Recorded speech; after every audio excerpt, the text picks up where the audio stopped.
শ্মশানের নিস্তব্ধতা ভেদ করে ধোঁয়ার কুণ্ডলী একসময় আকাশে মিলিয়ে যেত, আর তার মাঝে দাঁড়িয়ে থাকতো সেই ডোম, যার হাতেই শেষ যাত্রা সম্পূর্ণ হতো। আগুন, ছাই আর অন্ধকার ছিল তার জীবনের চিরসঙ্গী। কিন্তু এক রাতে সেই মানুষটি নিজের ভাগ্যকে নিজের হাতে কালো করে ফেলল। অদম্য লোভ আর অশান্ত লালসা তাকে টেনে নিল এক অচেনা পথে, যেখানে প্রতিটি পদক্ষেপই হয়ে উঠল অভিশপ্ত। এই ঘটনার কেন্দ্রে ছিল এক অদ্ভুত বস্তু, যার প্রতি তার আকর্ষণই ডেকে আনল এক ভয়ঙ্কর পরিণতি। আর সেই রাতের পর থেকেই সে বুঝে গেল, শ্মশানের আগুন যতই নিভে যাক, কিছু আগুন আছে যা জীবনের শেষ দিন পর্যন্ত জ্বলতে থাকে। শুনুন আজকের এই হাড়হিম করা আতঙ্কে ভরা কাহিনী, আর ভেবে দেখুন, সত্যি কি লোভ মানুষের সর্বনাশের মূল? আজ আপনি শুনতে চলেছেন লেখক অপূর্ব সেনের কলমে গ্রাম বাংলার ভূতের গল্প তালডোবা শ্মশানের ডোম। যদি এখনো পর্যন্ত চ্যানেলটি সাবস্ক্রাইব না করে থাকেন, তাহলে আর দেরি নয়, ঝটপট চ্যানেলটি সাবস্ক্রাইব করুন রোমাঞ্চকর ভৌতিক গল্পগুলি বারবার শুনতে। শুরু হচ্ছে লেখক অপূর্ব সেনের কলমে তালডোবা শ্মশানের ডোম।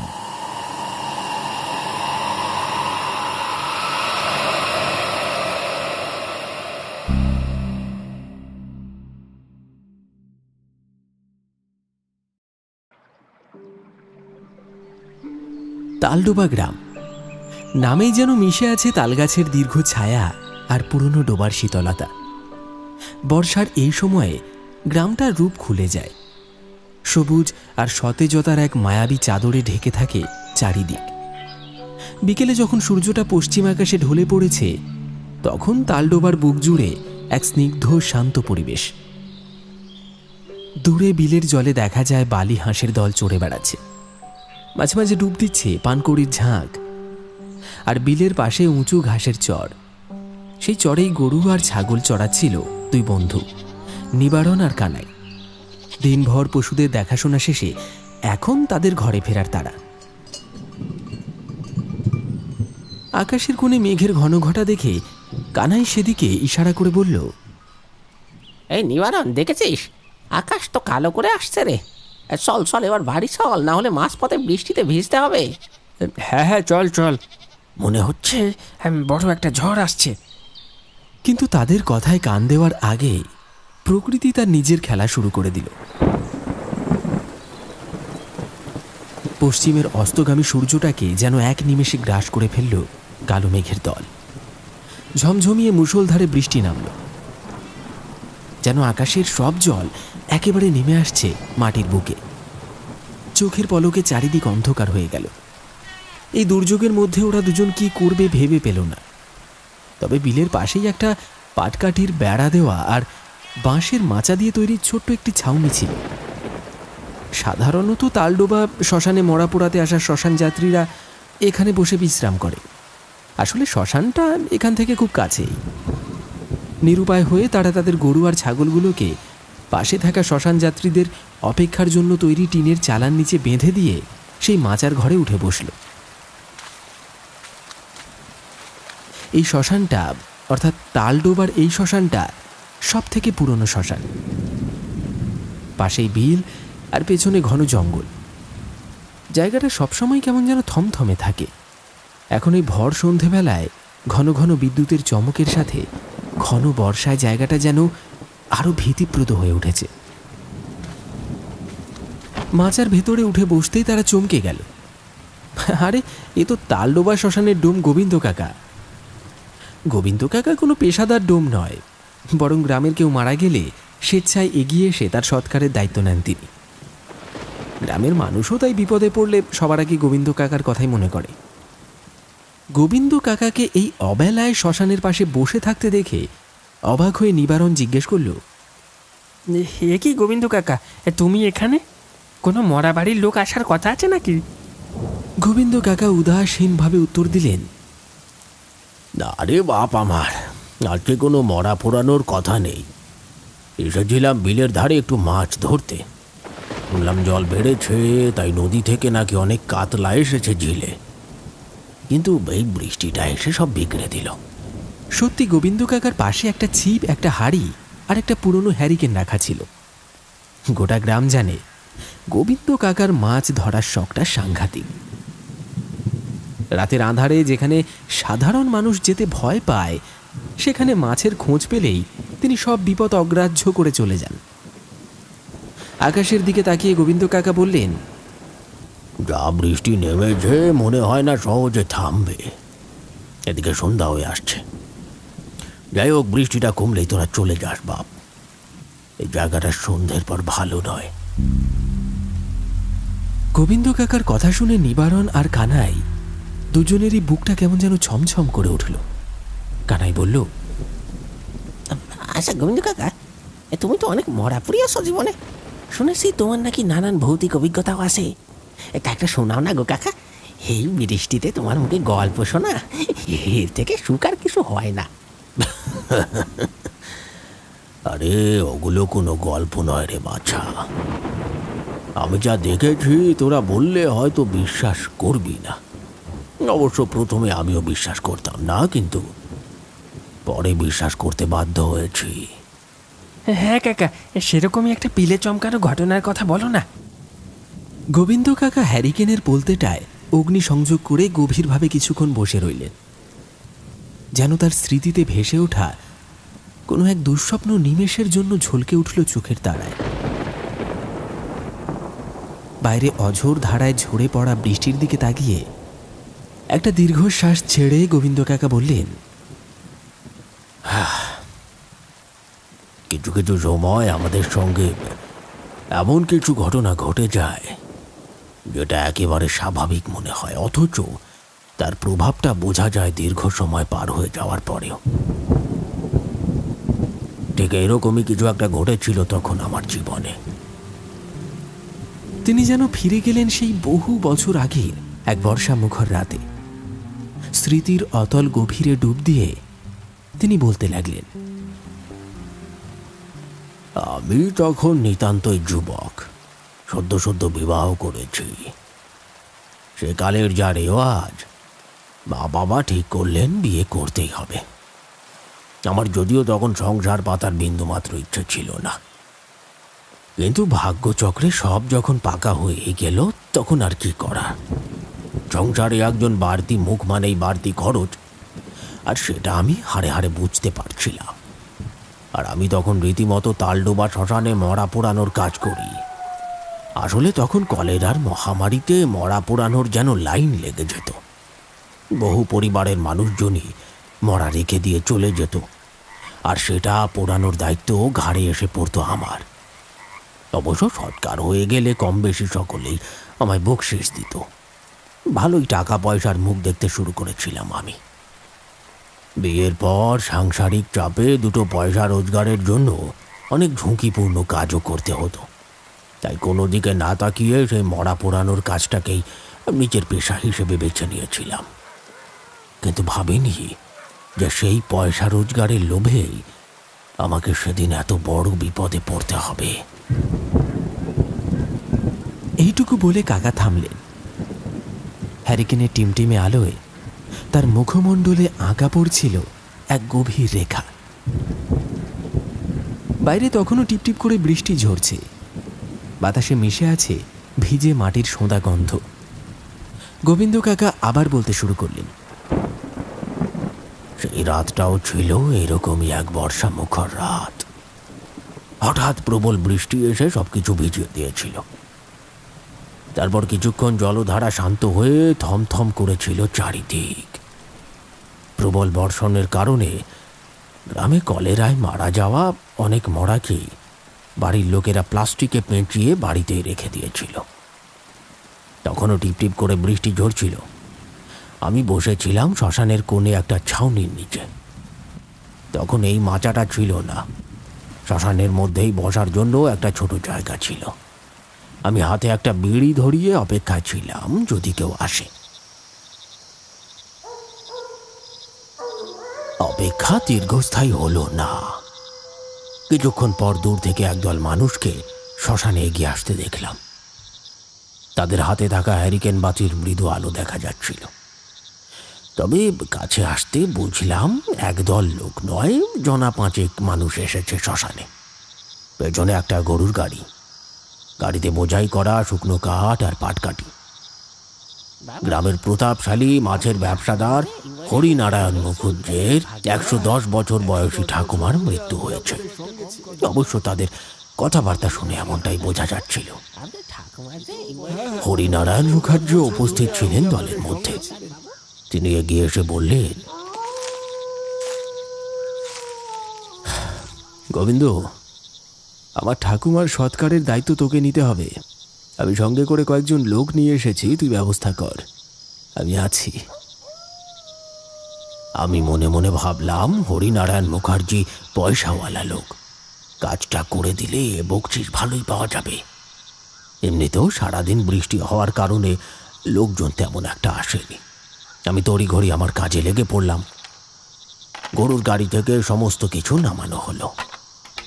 আকাশ তখন ঘন ঘন বিদ্যুতের তীব্র চমকে উদ্ভাসিত হচ্ছে, আর মেঘের গুরু গুরু ডাক যেন জানান দিচ্ছে আসন্ন প্রলয়ের। ঝোড়ো বাতাসের এক উন্মত্ত নৃত্য শুরু হয়ে গিয়েছিল চারপাশে। এমতাবস্থায় সবাই তড়িঘড়ি চিতা সাজাতে ব্যস্ত।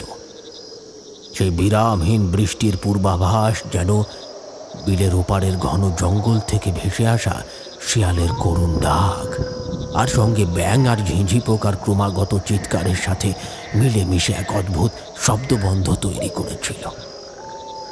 আর এই সব কিছুর মাঝখানে তালডোবা শ্মশানের প্রস্তুতি নেওয়া হচ্ছিল আমাদের জীবনের এক অনিবার্য লক্ষ্য, অর্থাৎ মৃত্যুর শেষ অন্তিম সৎকারের ব্যবস্থা। এই দৃশ্য, এই পরিস্থিতি যেন প্রকৃতির নিজস্ব এক নাট্যমঞ্চ, যেখানে জীবনের শেষ অধ্যায় অভিনীত হচ্ছে, আর আমরা কেবল তার নীরব দর্শক। কিছুক্ষণ পরে আরেকটা গরুর গাড়ি শ্মশানে প্রবেশ করল। সেই গাড়িতে রয়েছে একটা কাঠের দামি খাট। সেকালের বিত্তশালী জমিদার বা ব্যবসায়ীদের বাড়িতে যেমন খাট থাকতো, এও ঠিক তেমনই। শঙ্খ শুভ্র কাঠের কারুকার্যময় পায়া, তাতে খোদাই করা কাজ, আর চারদিকে সুসজ্জিত নকশা। এমন খাট দেখলে চোখ জড়িয়ে যায়। আমি তো দেখে হতবাক। এই খাটের কি কাজ শ্মশানে?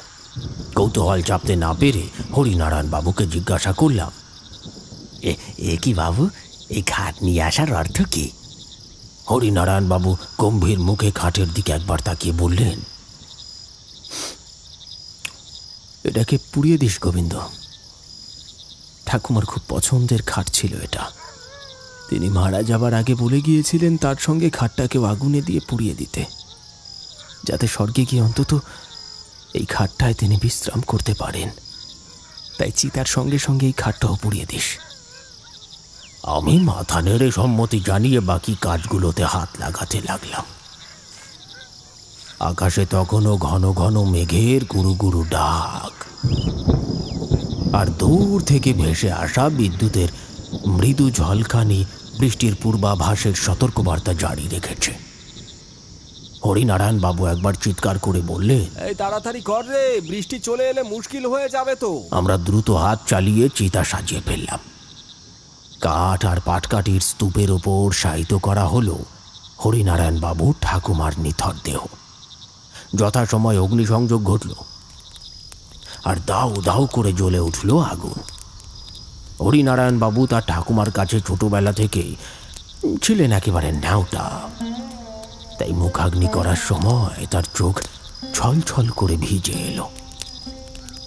কিন্তু আমার মনে তখন অদ্ভুত চিন্তা ভাবনা এসে হাজির হয়েছে। আমি মরা পোড়ানোর কাজ করি আর মনে মনে ভাবি, আমাদের জীবনে কত চাহিদা থাকে। সেসব চাহিদার কারণে আমরা একে অপরের শত্রু হয়ে উঠি। এক চিলতে জমির জন্য মারামারি, হিংসা, বিদ্বেষ, কত কিছুই না করে থাকি। কিন্তু আমরা কি কখনো ভেবে দেখি, আমাদের সকলের গন্তব্য একদিন হবে এই চিতা। এই জ্বলন্ত চিতাই তো জীবনের সমস্ত লোভ, হিংসা আর অহংকারকে পুড়িয়ে ছাই করে দেবে। দাউ দাউ করে আগুন জ্বলছে, জ্বলে পুড়ে ছাই হচ্ছে হরিনারায়ণ বাবুর ঠাকুমার মৃতদেহ। এভাবেই মৃতদেহ যখন অর্ধেক পুড়ে এসেছে, বিপত্তিটা ঘটল ঠিক তখনই। ঝমঝমিয়ে বৃষ্টি নামল। যে যেখানে পারল কাছাকাছি গিয়ে দৌড়ে আশ্রয় নিল। হরিনারায়ণ বাবু ছাতা মাথায় দিয়ে আমার কাছে এগিয়ে এসে বললেন, এই গোবিন্দ, ঠাকুমার দেহটা ভালো করে পুড়িয়ে দিস। আমাকে ফিরে যেতে হবে। বৃষ্টিটা এসে সব কিছু মুশকিল করে দিল। আমি কিছু বাড়তি শুকনো কাঠ নামিয়ে রাখছি, আর সেগুলো দিয়ে কাজটা সেরে দিস। ওদিকে বাড়িতে আমার নাতিটারও শরীর ভালো নেই। আমাকে ফিরে যেতে হবে। দায়িত্বটা আমি তোর উপরেই দিয়ে গেলাম। আর এই নে বকশিসের টাকা, মনে করে খাটটা পুড়িয়ে দিস কিন্তু। এই বলে হরিনারায়ণ বাবু আমার হাতে গুনে গুনে 58টা টাকা গুঁজে দিয়ে ওই বৃষ্টির মধ্যেই দলবল নিয়ে ফিরে গেলেন। যাওয়ার আগে গরুর গাড়ি থেকে আরও কিছু শুকনো কাঠ নামিয়ে রাখলেন ওই চালা ঘরের নিচে। কিন্তু বৃষ্টির বেগ যেন সময়ের সাথে সাথে বেড়েই চলল। প্রবল বর্ষণ আর বাতাসের উন্মত্ততা চারিদিকে এক ভয়াল নিস্তব্ধতা তৈরি করল। সবাই চলে যেতে শ্মশান চত্বরটা আরো থমথমে আর ফাঁকা ফাঁকা হয়ে উঠল। অবশ্য রাতে আমার এসব জায়গায় থাকার অভ্যাস আছে। সত্যি কথা বলতে কি, এতদিন ধরে কাজ করছি, অথচ মানুষ যেসব জিনিসগুলোকে নিয়ে বেশি ভয় পায় সেরকম কিছু অস্বাভাবিক কখনো চোখে পড়েনি। তবে সেদিন রাতের পরিবেশটা ছিল অন্যরকম, যেন প্রকৃতি নিজেই কোনো অশুভ ঘটনার ইঙ্গিত দিচ্ছিল। ওদিকে দেখলাম চিতার আগুন প্রায় নিভু নিভু। সেখান থেকে ঘন ধোঁয়ার কুণ্ডলী পাকিয়ে আকাশের দিকে উঠে যাচ্ছিল, যা বিদ্যুতের ক্ষণিকের আলোয় আরো গাঢ় দেখাচ্ছিল। হরিনারায়ণ বাবু ঠাকুমার অর্ধেক পোড়া মৃতদেহটা নিথর হয়ে শুয়ে আছে। এক বিভৎস দৃশ্যের অবতারণা করে আগুনের লেলিহান শিখা তার রক্ত মাংসকে গ্রাস করে এক ভয়াল রূপ দিয়েছে। মাংসপেশিগুলো কুঁচকে গেছে, অস্থিগুলো বেরিয়ে এসেছে লোমহীন কঙ্কালের মতো।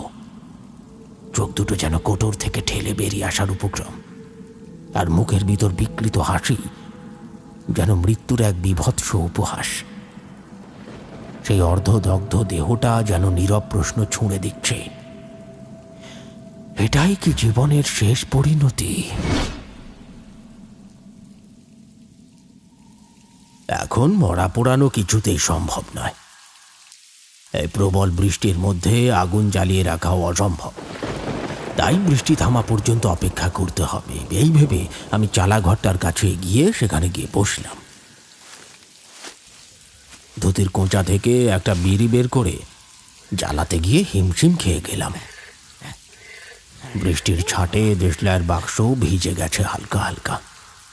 অনেক কষ্টে বেশ কিছুক্ষণ ধরে কসরত করার পর একটা বিড়ি ধরাতে সক্ষম হলাম। তারপর তৃপ্তির সুখ টান দিতে দিতে চেয়ে রইলাম পাশেই পড়ে থাকা সেই সুন্দর খাটটার দিকে। কেন জানি না আমার চোখে একটা লোভ চকচক করে উঠল। আহা, এমন সুন্দর খাট, অত দামি খাটখানা শেষে কিনা আগুনে পুড়িয়ে ফেলতে হবে? না না, এটা হতে দেওয়া যায় না। একটা কাজ করলে কেমন হয়, খাটটা যদি আমি বাড়িতে নিয়ে চলে যাই, এই রাতে এখানে কেউ আসবেও না, ব্যাপারটা জানতেও পারবে না। হরিনারায়ণ বাবুকে না হয় সকালে বলে দেব খাটটা পুড়িয়ে ফেলেছি। কিন্তু পর মুহূর্তেই মন বলল এটা করা উচিত হবে না। হরিনারায়ণ বাবুর ঠাকুমার শেষ ইচ্ছা ছিল, এই অদ্ভুত ইচ্ছা যে তার খাটটা যেন তার সঙ্গে পুড়িয়ে দেওয়া হয়। কিন্তু মানুষের মৃত্যুর পর তার শেষ ইচ্ছার কি কোনো অস্তিত্ব থাকেই পৃথিবীতে? যে ঠাকুমা হরিনারায়ণ বাবুকে এত ভালোবাসত, সেই ঠাকুমার মৃতদেহ অর্ধেক পোড়ানোর পরেই দুর্যোগের আশঙ্কায় তার নাতি বাড়ি ফিরে গেল। এই দুনিয়ায় ভালোবাসার কোনো দাম নেই।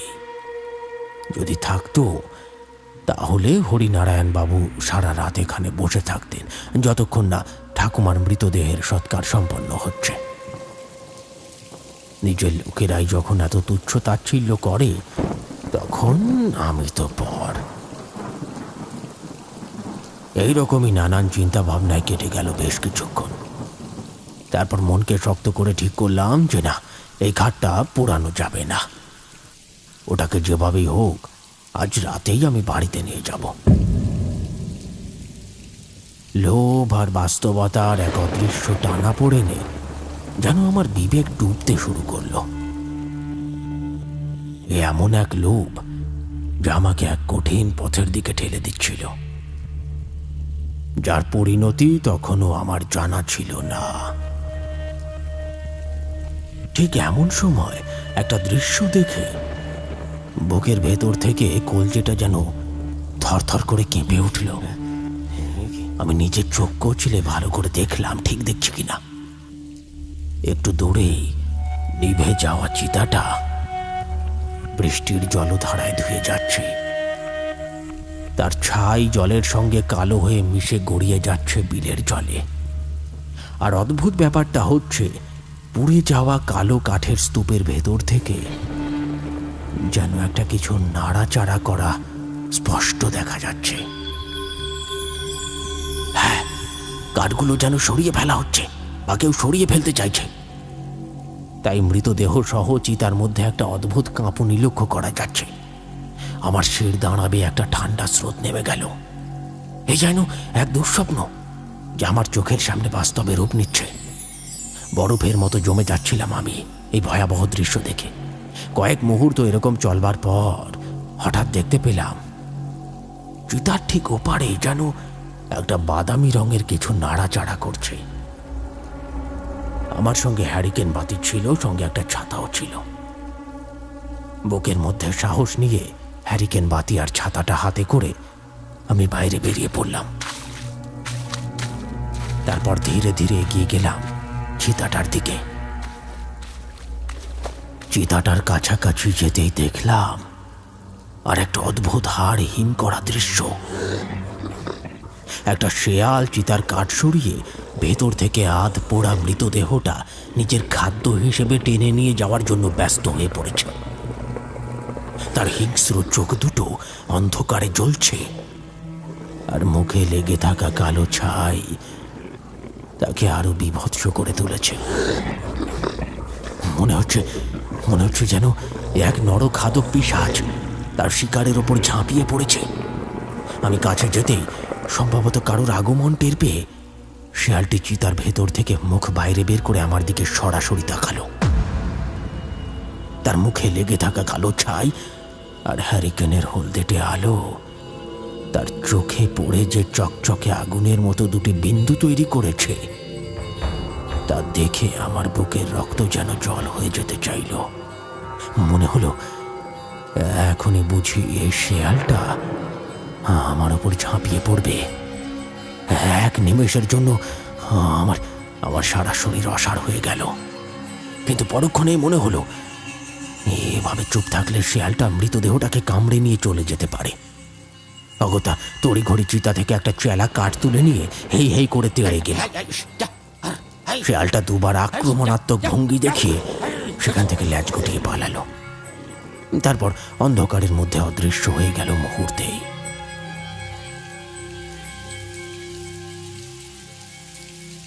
আর তখনও বৃষ্টি সমান ধারায় ঝরে চলেছে, বরং তার বেগ যেন একটু বেড়েছে। শেয়ালটাকে তাড়িয়ে দিয়ে আমি আবার গিয়ে চালা ঘরের নিচে বসলাম, কিন্তু এবার খুব ভালোভাবে নজর রাখতে লাগলাম চিতাটার দিকে। আমার মনে তখন একটাই চিন্তা ঘুরপাক খাচ্ছিল, খাটটা বাড়িতে নিয়ে যাবই যাব।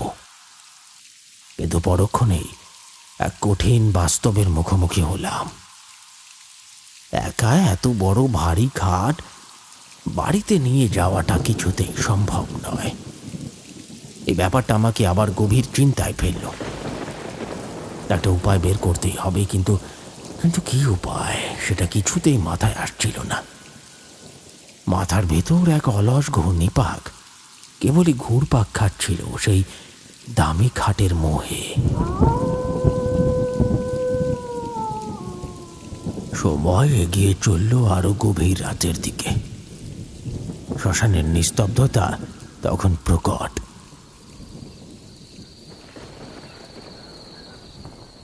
অবশেষে বৃষ্টিটা ধীরে ধীরে কমতে কমতে একেবারেই থেমে গেছে। আকাশ এখন পরিষ্কার, কিন্তু অন্ধকার গাঢ়। আমি আর বিন্দুমাত্র দেরি না করে উঠে দাঁড়ালাম। তারপর লেগে পড়লাম আমার কাজে। বাকি শুকনো যেটুকু কাঠ ছিল সেগুলো সুন্দর করে সাজিয়ে দিলাম চিতার উপরে। হ্যারিকেন বাতির ভেতর থেকে সামান্য কেরোসিন তেল বের করে নিয়ে ছিটিয়ে দিলাম কাঠের উপর। মুহূর্তেই অগ্নিসংযোগ করতে দাউ দাউ করে জ্বলে উঠল শুকনো কাঠ। তবে সেই রাতে আর বৃষ্টি আসেনি।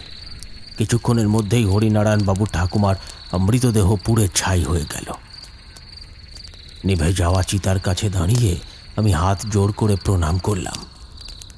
তারপর হিন্দু মতে যা যা করণীয়, সে জল ঢেলে চিতা শীতল করা, অস্থির সংগ্রহ, সব কাজ একাই সেরে নিলাম গভীর রাতে। চিতার কাজ শেষ হলো বটে, কিন্তু খাটের সমস্যাটা তখন অমীমাংসিত। এই গভীর রাতে কোনো ভ্যান পাওয়া যাবে বলে মনে হয় না। অবশ্য ভ্যান ভাড়া করে নিয়ে এলেও এক নতুন বিপত্তি।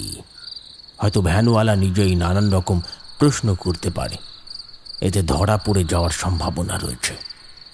ভাবলাম অন্য কোনো উপায় বের করতে হবে।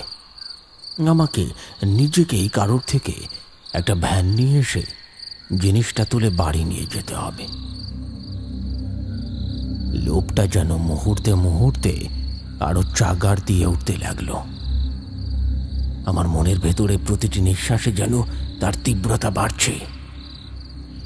এই দুর্লভ ঘাটটিকে আমার বাড়িতে নিয়ে যাওয়া চাই।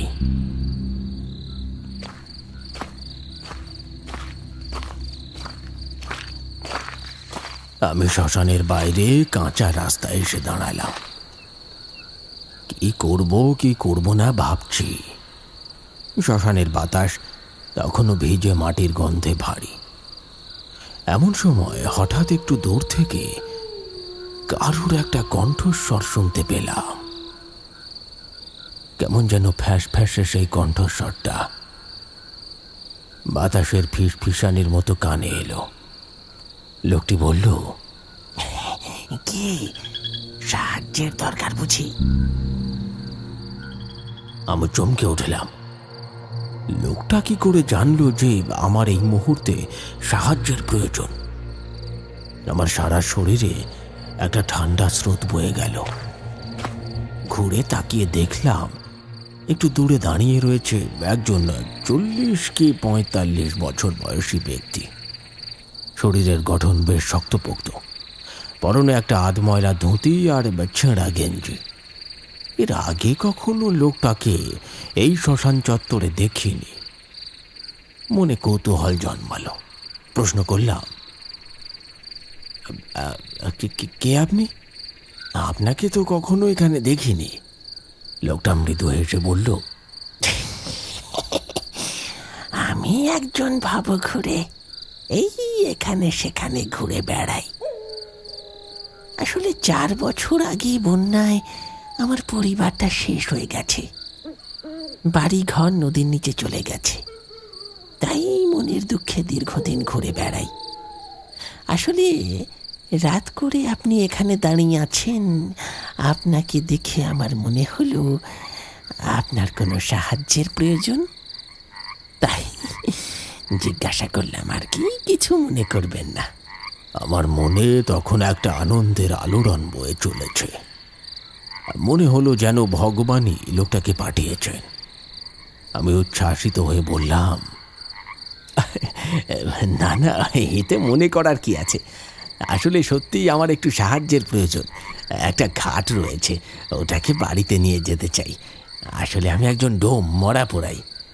এই সম্ভ্রান্ত পরিবারের লোক আমাকে মরা পোড়ানোর দায়িত্ব দিয়েছিল, তবে তিনি খুশি হয়ে আমায় একটি খাট দিয়ে গেছে। এখন সেটা কি করে বাড়িতে নিয়ে যাব বুঝতে পারছি না। ও, এই ব্যাপার।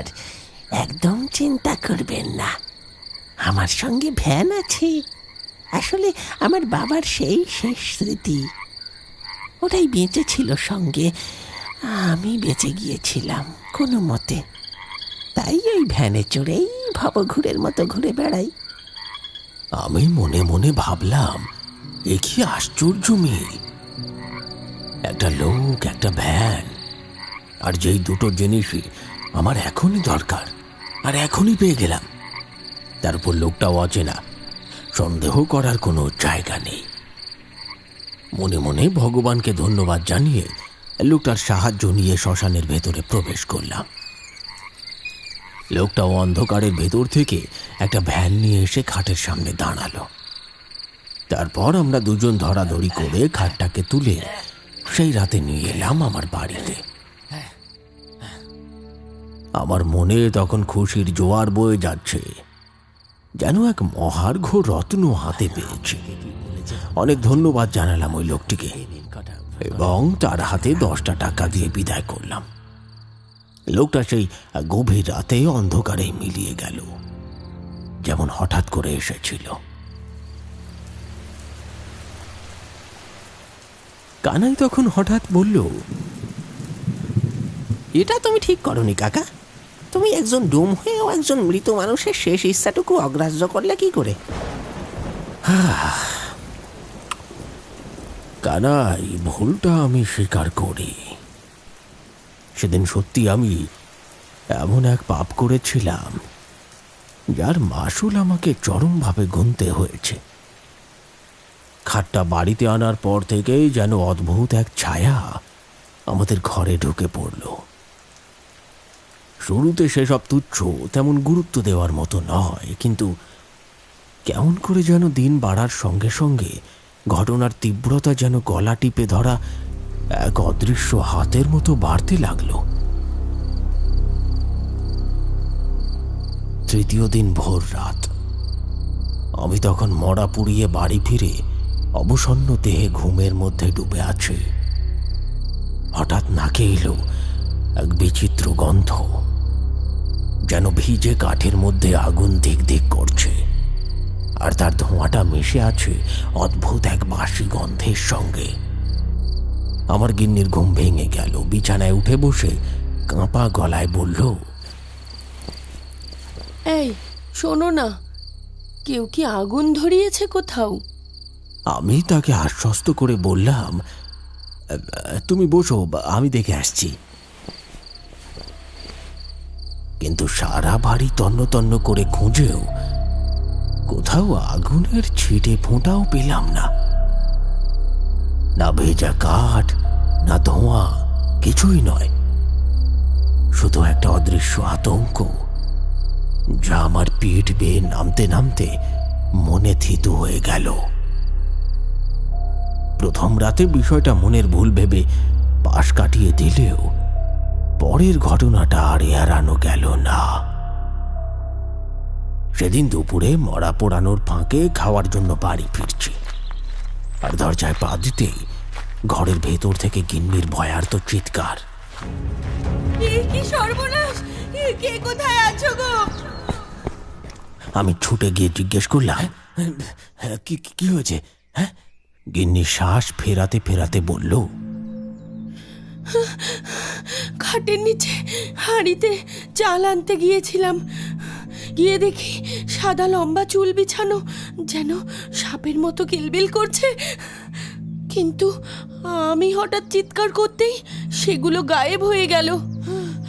আমি জোর করে হাসি এনে বললাম, তোমার চোখের ভুল হয়েছে, এইসব নেই। চলো ভাত দাও, শ্মশানে মরা এসেছে, পচাকে দায়িত্ব দিয়ে এসেছি, আমাকে তাড়াতাড়ি যেতে হবে।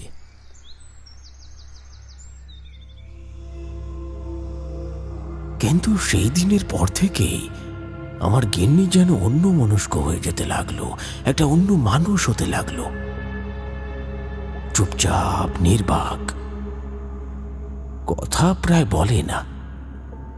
চোখের তলায় কালি জমেছে, শরীর যেন দিন দিন হাড়ে পরিণত হচ্ছে।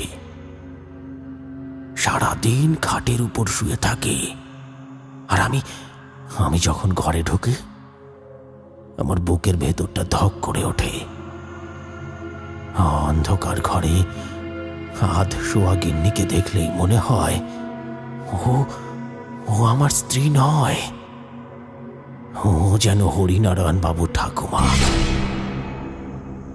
যাকে আমি সেদিন অগ্নিদাহ দিয়েছিলাম। ঠিক সেই মুখ, সেই ভয়াল চোখ, সেই নীরব শ্বাস,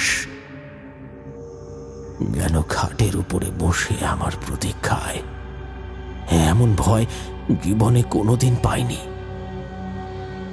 প্রথমে সামান্য আলসেমি, পরে কাছে এলে দেখলাম খাটটা যেন নিঃশ্বাস নেয়। রাতে তার খোদাই করা পাঁজরগুলো থেকে ভেজা কাঠ আর আগুনের মিশ্র গন্ধ উঠে আসে। সকালে বিছানার নিচ থেকে সাদা চুল পাওয়া যায়। হাত দিলে তা যেন কেঁপে ওঠে। হ্যাঁ, একটু হাস্যকর মনে হলেও আমার বুকটা দিনে দিনে ভারী হয়ে উঠল। গিন্নির শরীরও বদলে যাচ্ছিল। আগে সেই চঞ্চল কথা বলা মুখটা ছিল, কিন্তু এখন সে চুপচাপ। চোখের তলায় কালো রেখা দাগ, গাত্র শুকিয়ে গেছে। আর রাতে শুয়ে থাকলে মাঝে মাঝে সে এমন শব্দ করে ওঠে, আমার ঘাট, আমার ঘাট। ঠিক যেন সেই মৃতদেহের শেষ ইচ্ছার ভাষা। প্রতিটা আয়নার কাঁচে আমি যখন ওর দেহনিষ্ঠ চেহারা দেখি, তখন আমার মনে প্রশ্নটা বাজে, আমার পাপ কি এইভাবেই আমাকে ঘিরে ধরে বসেছে?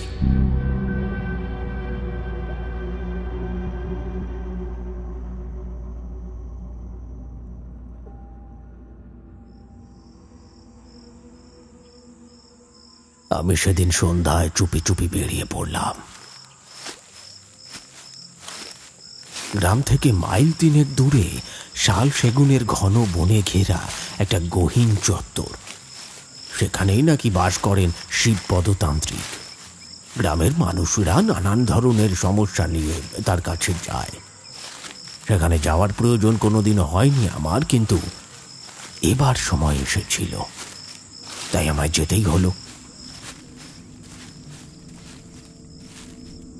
সেখানের বাতাসে তীব্র একটা গন্ধ, কেমন যেন শুকনো লঙ্কা পোড়ানোর মতো ঝাঁঝালো ভাব।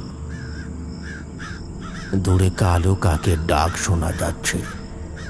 একটা ছোট্ট কুঁড়ে ঘরের সামনে পৌঁছতেই তান্ত্রিক যেন আমার অপেক্ষাতেই ছিলেন বুঝলাম। রুক্ষ কুঞ্চিত মুখে গম্ভীর হাসি, চোখে অদ্ভুত দীপ্তি। তিনি বললেন, খাট, যেটা তুই এনেছিস সেটা তো তোর ঘরে নয়, তোর রক্তে ঢুকে গেছে। তুই কি ভেবেছিলি শ্মশান থেকে মৃতের জিনিস চুরি করলে তার আত্মা তোকে ছেড়ে দেবে? বুকের ভিতরটা কেমন যেন ধক করে উঠল। থতমত খেয়ে বললাম, হ্যাঁ বাবা, সবই সত্যি, আমি ভুল করেছি, কিন্তু এখন আমার স্ত্রী মৃত্যুর মুখে দাঁড়িয়ে আছে, বাঁচানোর উপায় বলুন বাবা। তান্ত্রিক কড়া চোখে তাকিয়ে এক নিঃশ্বাসে বলে গেলেন এক উপাচারের কথা। পূর্ণিমা রাতে করবি। তুই জোগাড় করবি একটা ছাগলের চামড়া, কাটা কাকের বন্ডু, 5টা শ্মশানের প্রদীপ আর লাল সুতোর পাক। রাত 12টার সময় ঘাটটাকে উঠিয়ে আনবি নদীর ধারে। দ্বীপগুলো জ্বালিয়ে সুতোর বাঁধন দিবি খাটের চারিদিকে, আর ছাগলের চামড়াটা বিছিয়ে তার উপর মুন্ডটা রাখবি। আমি তোকে মন্ত্র শিখিয়ে দিচ্ছি। যখন জপ শুরু করবি তখন পেছনে যা শুনবি বা প্রভাব বা কোনো কিছুর অনুভব বুঝতে পারবি, তখন কিন্তু কোনো মতেই ভুলেও তাকাস না সেদিকে। হ্যাঁ? তারপর হঠাৎ গলা নামিয়ে প্রায় ফিস ফিস করে বললেন, খাট জলে ভাসানোর সময় যদি একবার পেছনে তাকাস, খাট তো দেখা যাবে, কিন্তু যা ফিরবে তা তোর জীবনে এমন অভিশাপ আনবে যা তুই সহ্য করতে পারবি না। বুঝেছিস? মনে রাখ, এটাই তোর মুক্তি। নইলে তোর আর তোর স্ত্রীর শরীর দুটোই এই অভিশাপে শেষ হয়ে যাবে।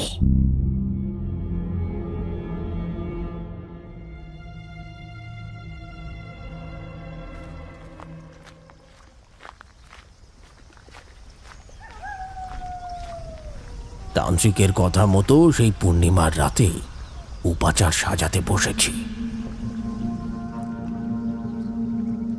ছাগলের কালো চামড়া মেলে দিলাম, তার উপর রাখলাম কাকের কাটা মুন্ডু, চোখ দুটো ফাঁপা, কিন্তু মনে হচ্ছিল যেন অদৃশ্য দৃষ্টি আমার বুক ভেদ করছে।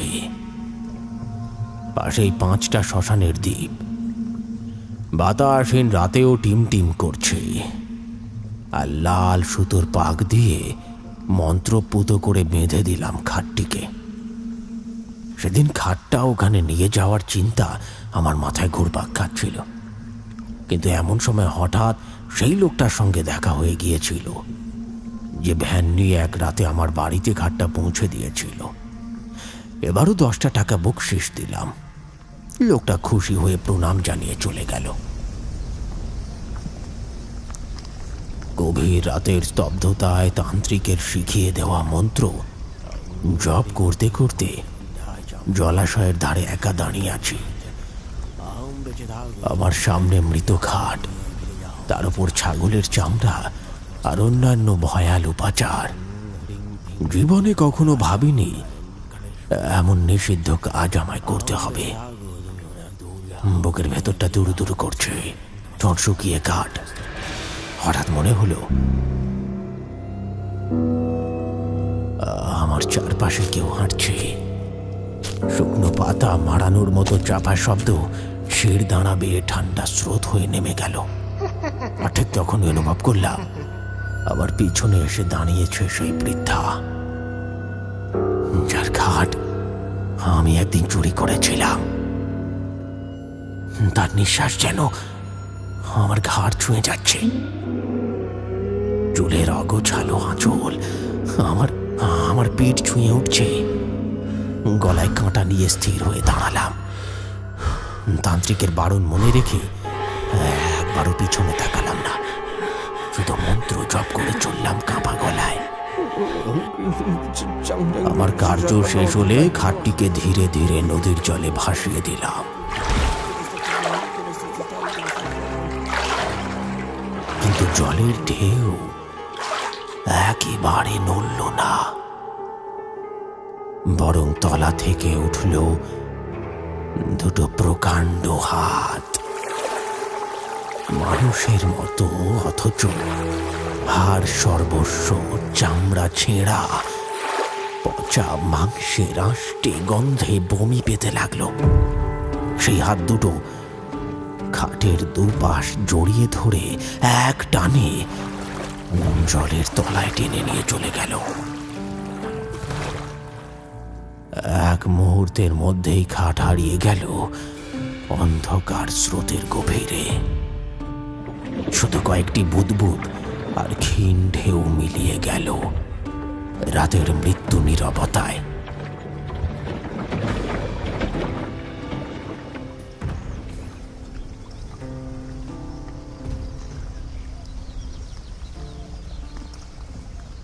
আমি দাঁড়িয়ে রইলাম, বুকের ভেতর যেন দম আটকে আসছে। জানতাম এই রাতের পরে আমার জীবন আর কখনো আগের মতো হবে না। এইটুকু বলে গোবিন্দ কাকা থামলেন। কানাই এক মুহূর্ত চুপ করে থেকে বলল, এ তো সাংঘাতিক কাণ্ড কাকা। এজন্যই তো লোকে বলে ভাবিয়া করিও কাজ, করিয়া ভাবিও না। যাকে তারপর কি হলো? সমস্যার কি সমাধান হলো? আর আর সেই লোকটাই বা কে ছিল বলো দেখিনি?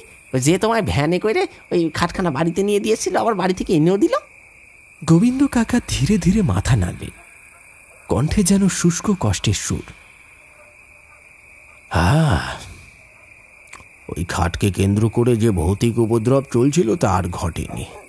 আর ওই লোকটাকে ছিল তাও আমি কখনো জানতে পারিনি, কারণ তারপর থেকে তাকে আমি কখনো দেখিনি। তবে আমার মন বলে ওই লোকটা আর অন্য কেউ ছিল না, ও ছিল নিবারণ বাবুর ঠাকুমা, যে ভ্যানওয়ালার রূপ ধারণ করে এসে আমার লোভে বশবর্তী হওয়া সেই খাটটাকে আমার বাড়িতে নিয়ে গিয়ে দিয়েছিল, আবার নিয়ে এসেছিল আমাকে উচিত শিক্ষা দিতে। আর সত্যি সত্যি তার জন্য আমাকে এক বিরাট দাম চুকোতে হয়েছে। আমার ওই লোভের জন্য। তোদের কাকিমা সুস্থ হয়ে উঠলেন ঠিকই, কিন্তু কোমরের নিচ থেকে আর কোনো সাড়া রইল না। চিরজীবনের জন্য পঙ্গু হয়ে গেলেন। কথায় আছে, পিতার কৃতকর্মের ফল নাকি সন্তানদের ভোগ করতে হয়। আর আমার জীবনের গল্পে আমার কৃতকর্মের ফল ভোগ করতে হলো আমার স্ত্রীকে। আমি চুরি করেছি এক মৃত মানুষের শেষ ইচ্ছার খাট। সে পাপের ভার আমার ঘরের মানুষকে বহন করতে হয়েছে। এই ঘটনা আমাকে জীবনের সবচেয়ে বড় শিক্ষা দিয়ে গেছে। আমাদের লোভ, বিশেষত মৃতের প্রতি অসম্মান বা যে কোনো মানুষের প্রতি অসম্মান, তার ফল কখনো শুভ হয় না। পৃথিবীর কোনো ধন সম্পদই মানুষের বিবেকের চেয়ে বড় নয়, জানবি। গোবিন্দ কাকা থামলেন। বাইরে তখন বৃষ্টিটা অনেকটাই থেমে এসেছে, তবে সন্ধ্যার গাঢ় অন্ধকার ক্রমশ রাতের গভীরে মিলিয়ে যাচ্ছে। কাকিমার অসহায় চেহারা যেন কাকার চোখের সামনে ভাসছে, কণ্ঠে একটা চাপা দীর্ঘশ্বাস। আর দাঁড়ানো চলে না। কানাই আর নিবারণ দুজনেই উঠে পড়ল। চালার নিচ থেকে গরু ছাগলগুলোকে নিয়ে তারা বাড়ির পথে হাঁটতে শুরু করল। পথের ধারে জমে থাকা বৃষ্টির জলে টিমটিমে আলো আর আকাশের এক ফালি ম্লান চাঁদ মেঘের আড়াল থেকে উঁকি দিচ্ছে। গোবিন্দ কাকা বড়শি আর হাঁড়ি হাতে বেরিয়ে পড়লেন বিলে মাছ ধরতে।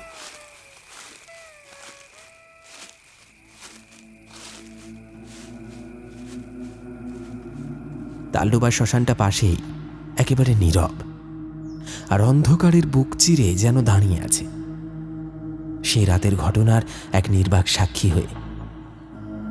বাতাসে শিউলি গাছের মিষ্টি গন্ধের সঙ্গে মিশে আছে একটা সোদা মাটি আর অদৃশ্য এক ভয়াল স্মৃতি, যা কেবল কাকার মনেই নয়, এই গ্রামের অজস্র গোপন কাহিনীর ভেতর চিরকাল বেঁচে থাকবে।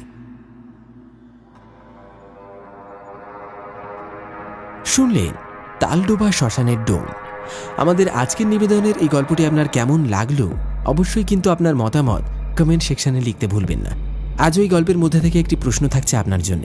যদি আপনি প্রশ্নের সঠিক উত্তর আপনার নামের সঙ্গে লিখতে পারেন, তাহলে অবশ্যই আমরা আগামী গল্পে আপনার নামটি ঘোষণা করব। আর আজকের প্রশ্নটি হচ্ছে, আমাদের আজকের গল্পে গোবিন্দ কাকা নিবারণ বাবুর কাছ থেকে কত টাকা বকশিশ পেয়েছিলেন?